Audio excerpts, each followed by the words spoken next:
شرایط اسرائیل هم یه بررسی بکنیم. دوستانی من داشتم که اطلاعاتی داشتم مثلا تو آمریکا بودن، خودشون میگفتن آقا مثلا ما این دوستان صهیونیست چیزی داریم و اینا اعلام میکنن که آقا ما اون بخشی از اون طبقه سرمایه‌دار اسرائیل یا مثلا بخشی از همون طبقه متوسطشون یه مقداری از اسرائیل دارن خارج میشن، یا آماده میشن برای جنگی، یا نه اونجا رو دیگه مثلا خیلی مناسبه برای زندگی نمیمونن. بالاخره الان بیش از 2 سال اینا شرایط طبیعی ندارن و اسرائیل هم الان تصمیم به اشغال کامل غزه گرفته.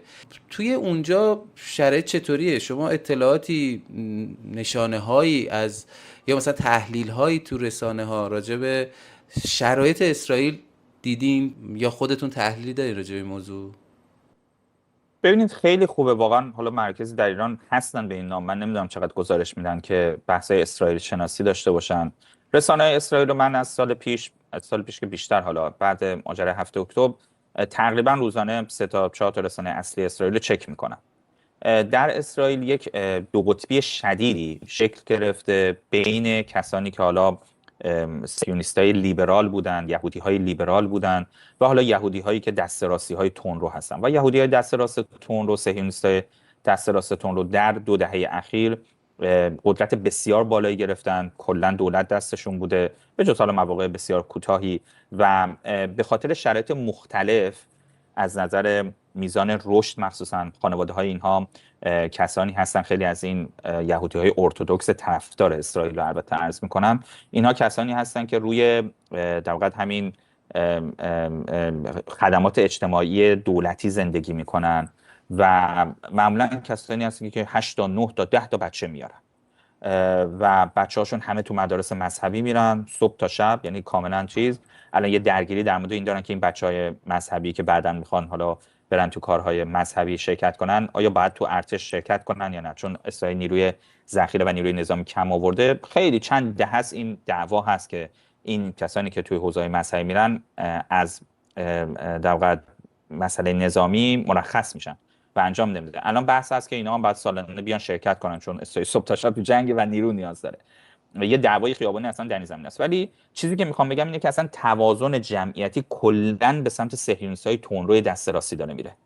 و خب لیبرال ها زندگی های شهری دارن، یه بچه دارن، 2 بچه دارن، بچه نمیارن، خیلی هاشون طلاق و اینا در بینشون زیاد هستش. خیلی مثلا خب یهودی هستن ولی اونجوری که در واقع معتقد باشن و همه چیزاشون رو بخوان انجام بدن از کتاب مقدس اینا، اینجوری نیستن. و نکته‌ای که میخوام بگم اینه که مشکلی که برای لیبرال ها در اسرائیل وجود داره، که اعتقاد به اسرائیل داشتن و دارن و اینها، آینده‌ای برای خودشون در این کشور نمیبینن. اکثرشون، خیلی از اینها هم مثلا دانشمندان و اعضای هیئت علمی و اینها هستن، دوست دارن بچه‌هاشون بالاخره در محیط‌های رشد و زندگی داشته باشه، خب جنگ نباشه، بتونن قشنگ چیز بکنن، آموزش ببینن اینها. و خیلی این دنیای لیبرالی که مثلا همه دور هم باشیم و اینها رو دوست دارن.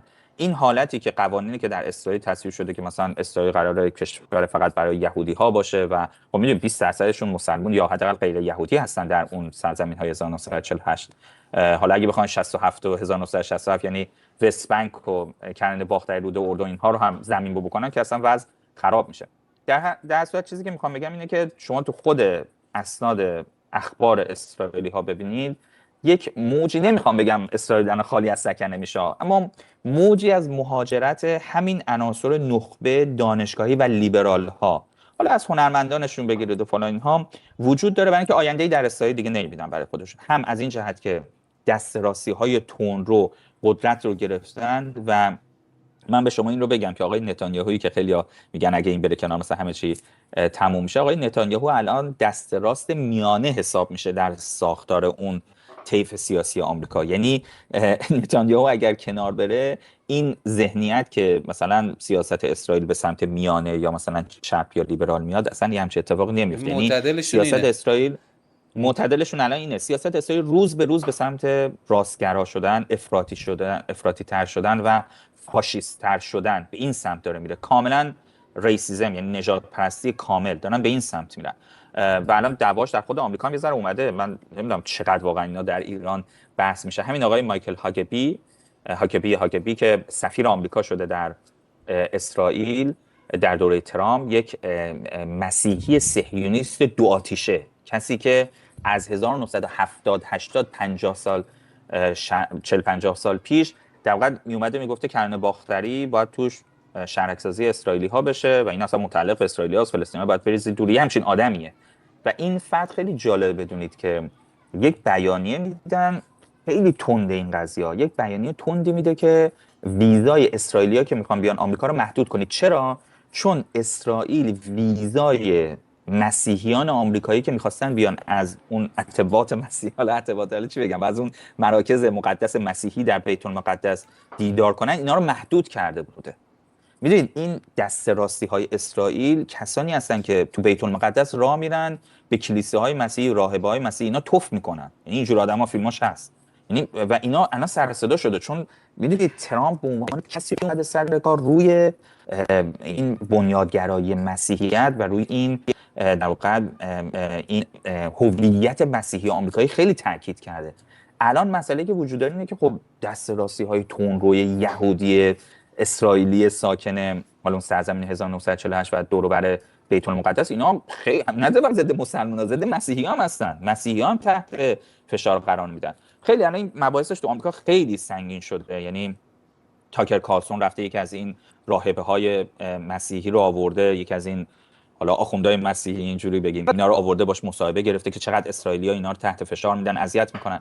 میخوام چی بگم؟ میخوام کلا این رو بگم، حالا وارد این بحث شدیم، در واقع خطرات این که اسرائیل راستگرا، افراطی، فاشیست و نجات پرست میشه چیزی هست که حالا همه دنیا داره میفهمه.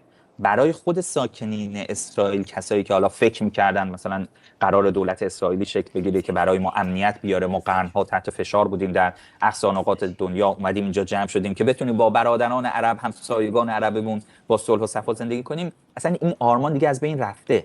آرمان دو دولتی با فلسطینی از بین رفته. و ببینید این آرمان دو دولتی با فلسطینی ها که دیگه الان رسما دولت ترامپ که اصلا به دنبالش نیست، دولت دست راستی اسرائیل هم اصلا به دنبالش نیست، دولت‌های بعدی اسرائیل هم به دنبالش نخواهند بود، اصلا دیگه حرفش هم نمیزنن، اصلا رسما میگن دولت فلسطین دیگه نباید تشکیل بشه. خب شما میخوای با حالا 2 میلیون غزه‌ای رو بگی اصلا قتل عام کردی، اصلا بگی اینا ریختی تو صحرای سینا، شما میخوای با 3.5 میلیون 4 میلیون فلسطینی ساکن کرانه باختری با اونا چیکار کنی؟ ببینید الان وضعیت خیلی آشفته شده و میدونید یه طرحی که الان توی مجلس اسرائیل تصویب شده که البته الزام آور نیست، اینه که کرانه باختری باید چیز کنن، باید در واقع بچسبونن به سرزمین اصلی اسرائیل، درسته؟ ولی الزام آور نیست فعلا، ولی تصویب شده که باید اینو هم الحاق کنی که کل کرانه باختری باید الحاق شه به اسرائیل، اصلا اینکه فلسطین نمیمونه. بنابراین خیلی‌ها در اسرائیل این صحبت رو میکنن، این گوگل مگولیاشون، اینا که فکر میکردن یه رویایی داشتن از اسرائیل، رویایی خودشون به این نتیجه رسیدن که خب اصلا دیگه فایده نداره، اصلا اینجا تا کی می‌خوای بجنگی، تا کجا می‌خوای بجنگی. به این نقشه اخیری که دفتر نخست وزیری اسرائیل منتشر کرده در فضای مجازی و روی آرم سربازای اسرائیل از بعد از 7 اکتبر هستش، روی این شونشون هستش، کاملا نشون میده که نه تنها بخشایی از لبنان، بخشایی از سوریه، بخشایی از اردن، بخشایی از مصر، که حتی بخشایی از ترکیه رو اینها به عنوان اسرائیل بزرگ، این برای خود من عجیب بود که اینا حتی بخشایی از 3 استان ترکیه رو هم به عنوان اسرائیل بزرگ در نظر دارن میگیرن.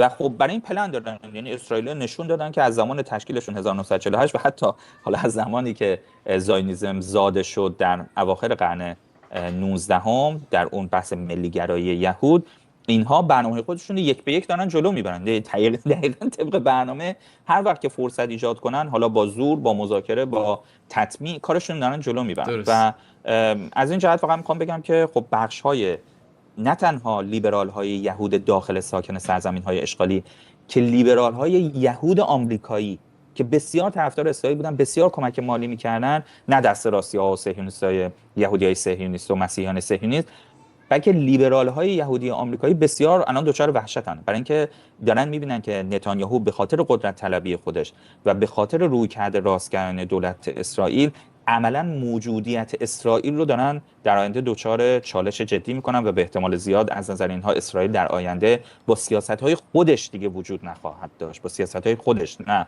حالا با مثلا اشغال یا چیزی نظیر این.